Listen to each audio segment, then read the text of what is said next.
하나님께서 오늘 우리에게 주시는 말씀 데살로니가전서 5장 16절에서 18절까지 말씀입니다. 제가 가진 성경으로 신약 334쪽에 있습니다. 화면을 보셔도 좋고요. 함께 말씀 봉독합니다. 항상 기뻐하라, 쉬지 말고 기도하라, 범사에 감사하라. 이것이 그리스도 예수 안에서 너희를 향하신 하나님의 뜻이니라. 아멘. 할렐루야. 오늘도 귀한 예배 자리에 오신 여러분들 주님의 이름으로 환영하고 축복합니다. 오늘 우리는 한 해 동안 받은 은혜를 헤아리며 또 감사하는 추수감사 주일로 모였습니다. 감사라는 말을 들으면 어떤 마음이 드십니까? 솔직히 감사할 것이 하나도 없네요, 하나님. 그런 마음은 아니시죠? 한 해를 이제 돌이켜보면은, 물론 감사할 일도, 그런 기쁜 일도 있으셨겠지만, 그렇지 못했던 분도 계실 거예요. 누군가는 또 사랑하는 가족을 떠나보내는 아픔을 겪으셨을 수도 있고, 어떤 분은 뜻하지 않은 이 건강에 어려움이 찾아오기도 했습니다. 예기치 못한 사고로 또 놀란 가슴을 또 쓸어내린 분도 계실 거예요. 하지만 그 모든 일에도 불구하고 오늘 우리가 이 자리에 모여서 함께 숨을 쉬면서 서로의 얼굴을 바라보면서 하나님을 예배한다는 것, 이 사실 자체가 바로 하나님의 은혜인 줄 믿습니다. 아멘. 우린 그렇게 은혜로 살아가는 사람들이에요. 그런 의미에서 이 시간 이렇게 같이 인사 나누었으면 좋겠어요. 옆에 분들 바라보시면서 하나님의 은혜로 여기까지 왔습니다. 같이 한번 인사 나누겠습니다.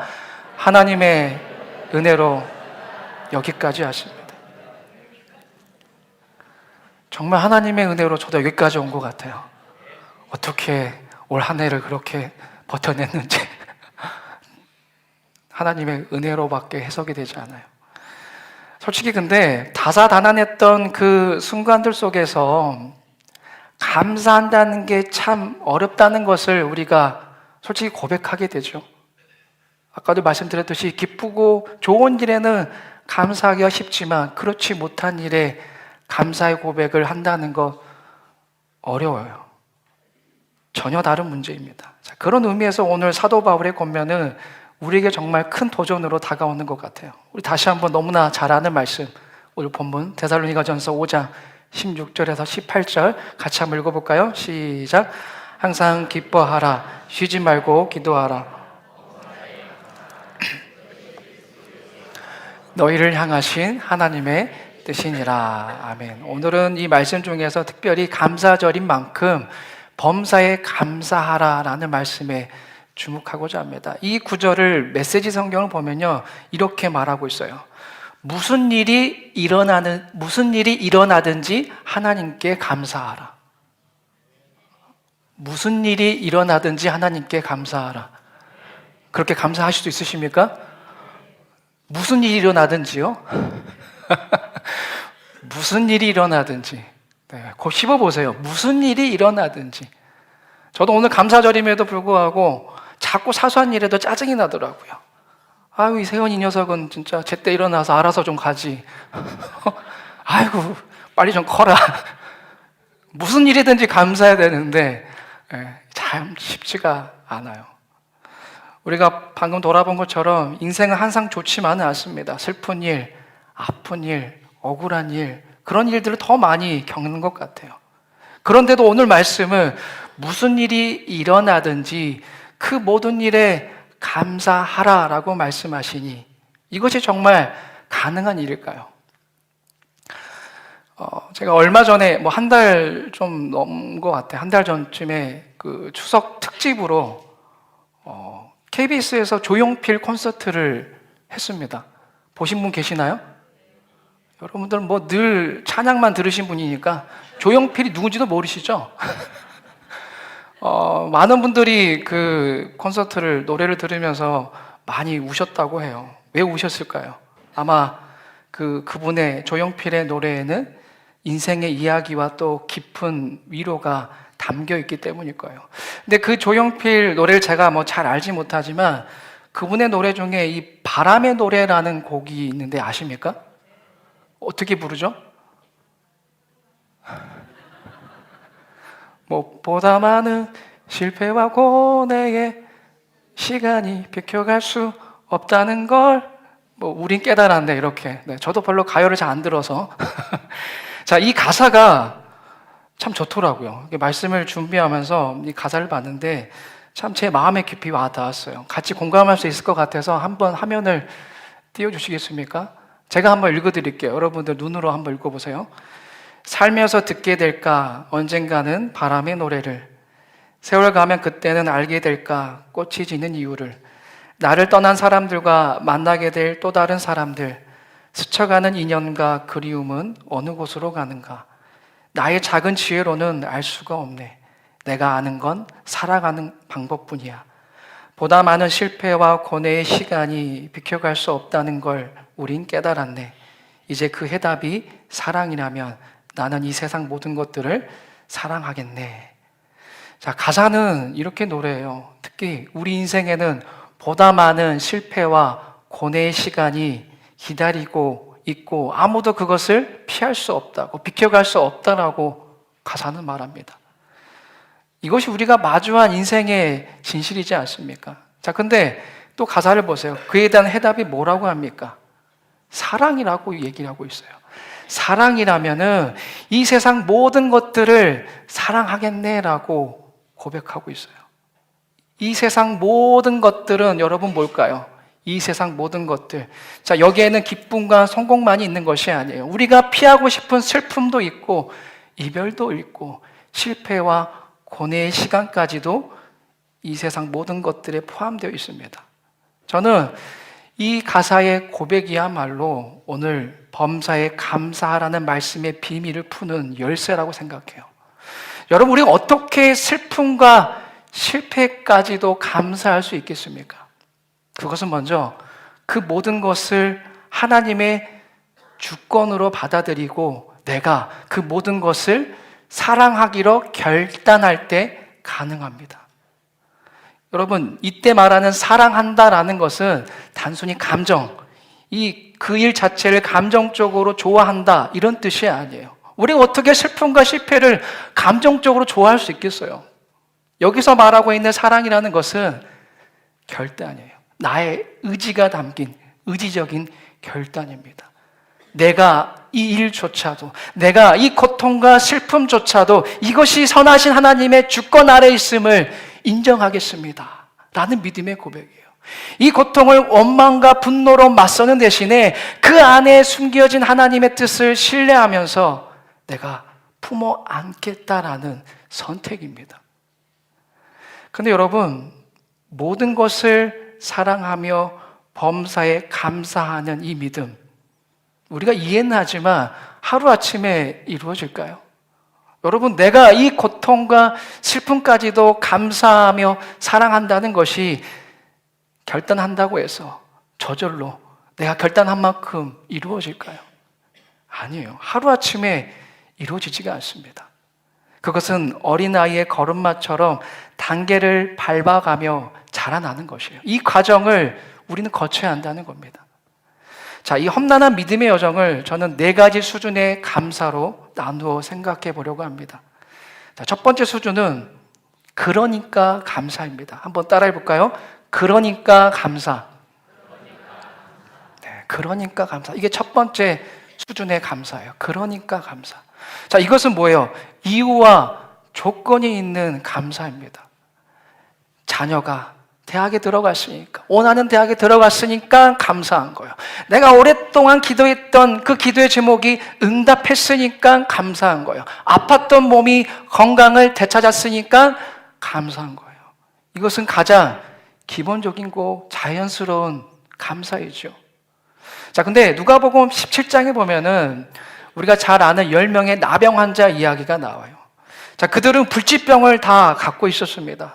도저히 치유될 수 없는 병이었어요. 근데 예수님을 만남으로 그 병이 치유가 되었어요. 10명이 다 나음을 입게 되었습니다.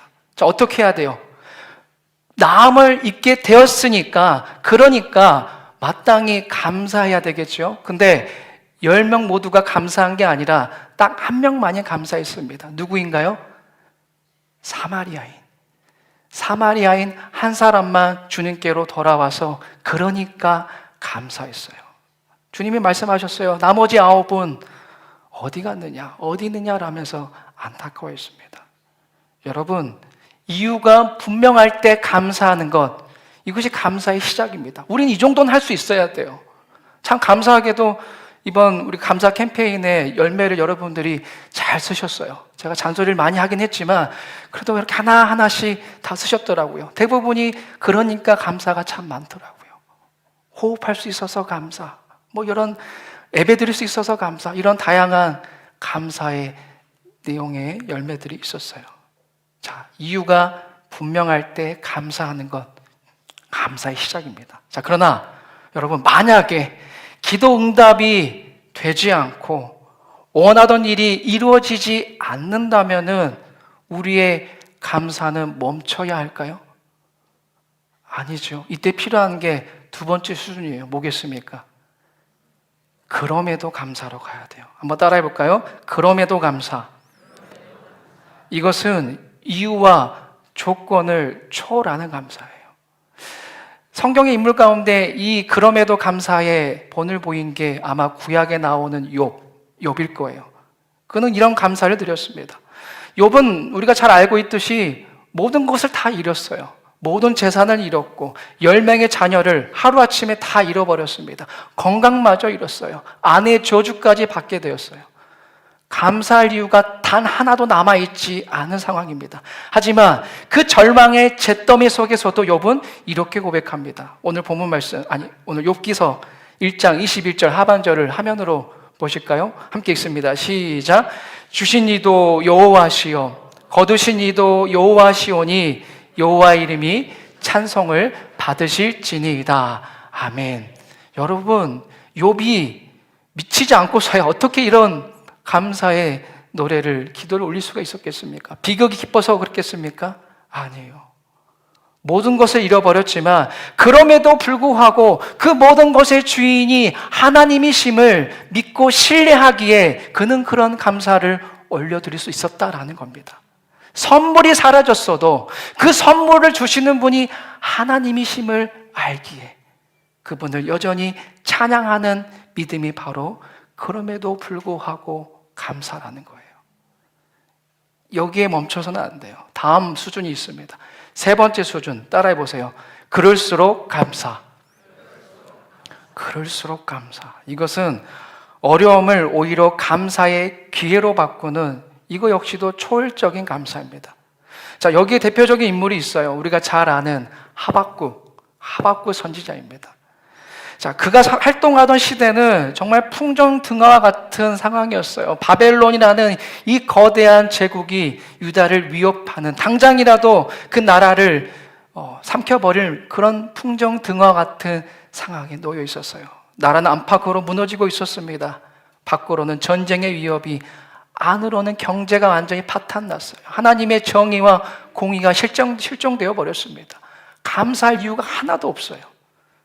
모든 희망이 사라진 것 같은 그 순간에 하박국은 가장 위대한 감사의 노래를 부릅니다. 우리가 잘 아는 말씀이에요. 하박국 3장 17절에서 18절 함께 화면을 보시고 읽어봅니다. 시작.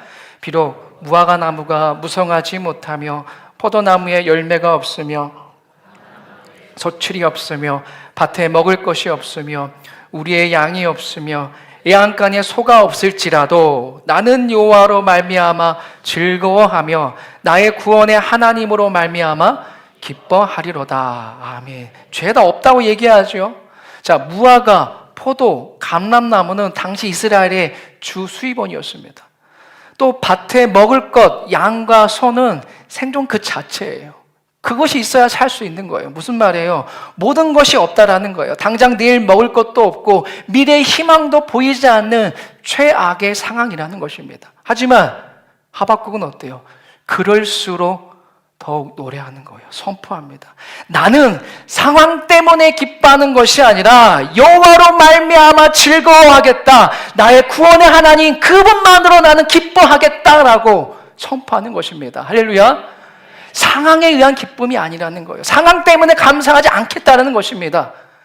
배가 고팠겠죠. 두려웠겠죠. 인간인지라 왜 그 마음 가운데 굶주림이나 두려움의 마음이 없었겠어요?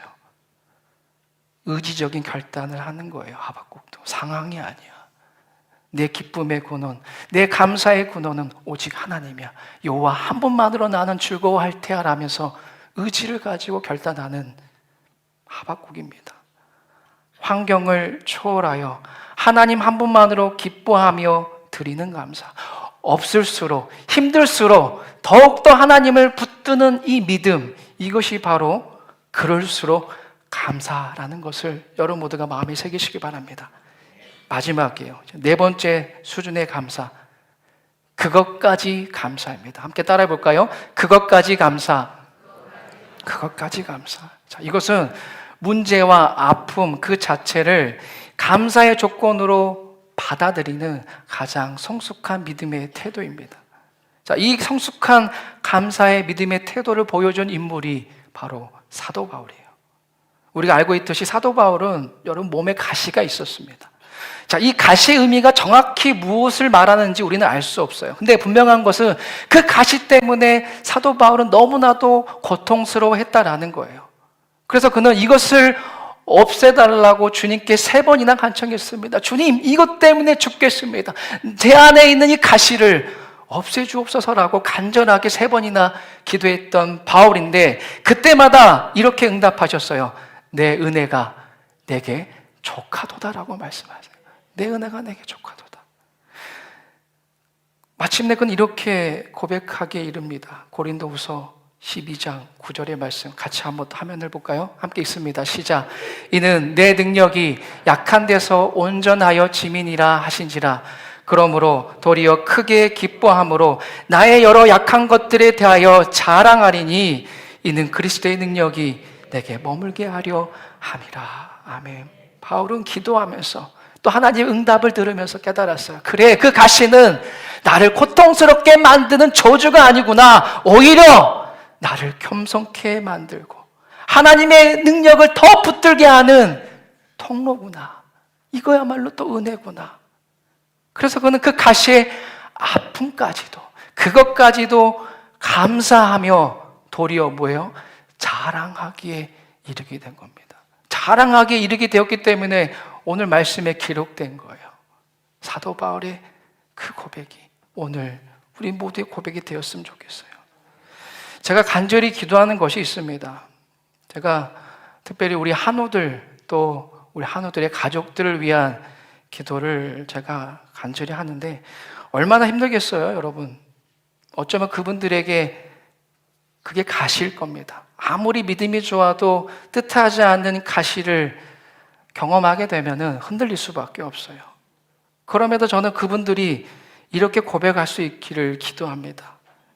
병상의 그 자리가, 나에게 주어진 이 가시가 그저 아무 의미 없는 고통의 시간, 고통의 자리가 되지 않게 하여 주옵소서. 오히려 그 자리에서 나를 향한 하나님의 사랑을 깊이 느끼게 하여 주옵소서. 나를 향한 예수님의 그 십자가 구속의 사랑을 깊이 만나는 은혜의 자리가 되게 하여 주옵소서. 저는 그렇게 우리 한우들이, 우리 가족들이 이렇게 기도할 수 있기를 소망하며 기도하고 있습니다. 여러분들도 같이 그분들을 위해서 기도해 주셨으면 좋겠어요. 여러분, 이것이 바로 자신의 아픔까지도, 그것까지도 감사의 조건으로 받아들이는 가장 성숙한 믿음의 고백이다라는 겁니다. 어떻게 이것이 가능할까요, 여러분? 참 저도 이렇게 말씀을 전하지만 어떻게 이것이 가능할까? 어떻게 내 인생에 만나게 하는 실패와 고뇌의 그 순간, 그 슬픔까지도 사랑하고 감사할 수 있을까? 자, 그것은 우리보다 먼저 우리의 슬픔을 온몸으로 껴안으신 분이 있기 때문에 가능한 줄로 믿습니다. 오늘 이 이야기를 주목하십시오. 여러분, 우리 사회는 어때요? 참 슬픔에 무지합니다. 약점을 감춰야 돼요. 아픈 사람에게도 얼른 털고 일어나라고 쉽게 말해요. 하지만 슬픔은 극복의 대상이 아니에요. 슬픔은 보듬는 것입니다. 보듬어줘야 돼요. 우리 예수님께서 그렇게 하셨어요. 하나님의 아들이신 우리 예수님, 정말 슬픔으로 가득 찬 이 세상에 오셨어요. 그리고 이 세상의 모든 슬픔에 녹아들어서 더 큰 슬픔이 되셨습니다. 이것이 바로 여러분 성육신의 신비예요.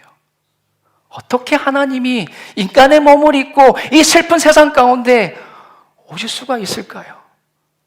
어떻게 더 큰 슬픔이 되실 수가 있을까요? 이게 성육신의 신비예요. 이 신비에 대해서 이사야 선지자는 이렇게 말합니다. 이사야서 53장 4절 상반절의 말씀이에요. 함께 보겠습니다. 그는 실로 우리의 질고를 지고 우리의 슬픔을 당하였거늘. 아멘. 예수님은요, 우리의 기쁨만이 아니라 말씀처럼 우리의 슬픔도, 우리의 성공만이 아니라 우리의 실패와 고뇌도 보듬으신 분이에요. 사랑하신 분이세요. 아니, 그 속에 무너진 사람들을 더욱 사랑하신 분이 바로 예수 그리스도이십니다. 그분은 그렇게 우리의 가장 슬픈 슬픔이 되어서 우리의 슬픔을 보듬어 주셨다라는 사실입니다. 우리 예수는 이렇게 말씀하셨어요. 마태복음 5장 4절의 말씀. 애통하는 자는 복이 있나니 그들이 위로를 받을 것이며. 여기서 위로는 즉각 사라지는 위로가 아니죠. 하나님께서 애통하는 자 곁으로 다가오셔서 그 어깨를 감싸 안으시면서 내가 안다. 내가 지금 너의 그 고통과 슬픔과 눈물을 다 안다. 아무 걱정 말아라. 내가 네 곁에 있다라고 말씀하시는 함께 하심의 이로다라는 것입니다. 사랑하는 여러분, 우리가 우리의 아픔, 슬픔, 가시까지도 감사할 수 있는 이유가 바로 여기 있습니다. 이미 우리 주님께서 여러분들의 그 아픔과 슬픔과 가시까지도 껴안고 계신다는 거예요. 그리고 우리와 함께하고 계시기 때문입니다. 이것 때문에 우리는 사랑할 수 있어요. 이것 때문에 감사할 수 있는 것입니다. 사랑하는 여러분, 항상 기뻐하라, 쉬지 말고 기도하라, 특히 범사에 감사하라. 이 말씀은 그냥 감정 없이 바보처럼 울고 살라는, 웃고 살라는 수동적인 명령이 아니에요. 이것은 능동적인 신앙의 선택이며 또 영적인 싸움입니다. 어떤 일을 당하든지 우리는 적극적으로 기쁨을 선택해야 되고, 슬플 때나 괴로울 때나 우리는 쉬지 말고 기도를 선택해야 되고, 실패와 좌절의 순간에도 우리는 범사에 감사를 선택해야 한다는 것입니다. 그래서 바울은 디모데에게 믿음의 선한 싸움을 싸우라고 말했어요. 믿음의 선한 싸움을 싸우라. 감사는 바로 우리가 싸워야 할 믿음의 싸움임을 믿으시기 바랍니다.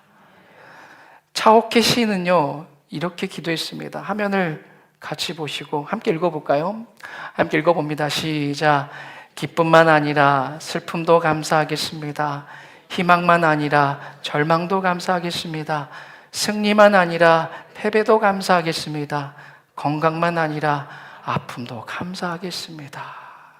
오늘 감사절을 맞이해서 이 자리에 나온 우리 모두가 한 분도 빠짐없이 일단 그러니까 감사로 시작하십시오. 그러니까 감사하시고, 그리고 거기에 머물지 마시고 이제 어디로 가야 돼요? 그럼에도 불구하고, 그럼에도 감사를 또 넘어서서 그럴수록 감사하고, 마침내 어디까지 가야 될까요? 그것까지 감사하는, 나의 약함과 아픔까지도 감사하는 성숙한 믿음의 자리로 나아갈 수 있기를 주님의 이름으로 축복합니다. 여러분, 우리의 슬픔을 보듬어 더 큰 슬픔이 되시고 우리의 모든 것을 사랑하신 주님께서 지금 여러분 곁에 계십니다. 그 주님 안에서 우리는 믿음의 선한 싸움을 할 수 있다는 거예요.